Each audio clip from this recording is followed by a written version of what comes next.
আজকে বিকেলবেলায় হঠাৎ করে এত ঝড় আর বৃষ্টি যা বলার মতো না। বৃষ্টি আসার আগে অনেক বজ্রপাত হয়েছে, পরে আস্তে আস্তে ঝড়ের সাথে সাথে বৃষ্টিও আসছে। আজকেই প্রথম আমাদের এখানে এত বৃষ্টি হইল।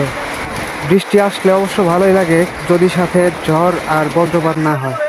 এখন আমি যেখানে আছি এটা হলো কসাইদের মাংস কাটার ঘর। এখানেই মূলত কসাইরা প্রত্যেকদিন মাংস বিক্রি করে।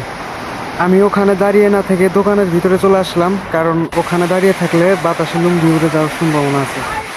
দেখেন কি একটা অবস্থা, এত বৃষ্টি আর বাতাস যা বলার মতো না।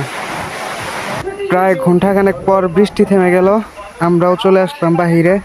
আর লাল মিয়া ভাই এখানে কাজ করতেছিল। কিরে, কি খবর? বৃষ্টি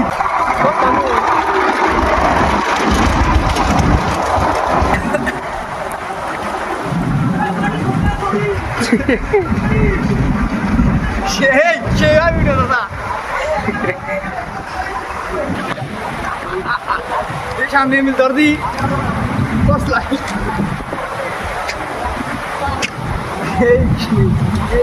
সেই ভাই সেই ভিজলাম।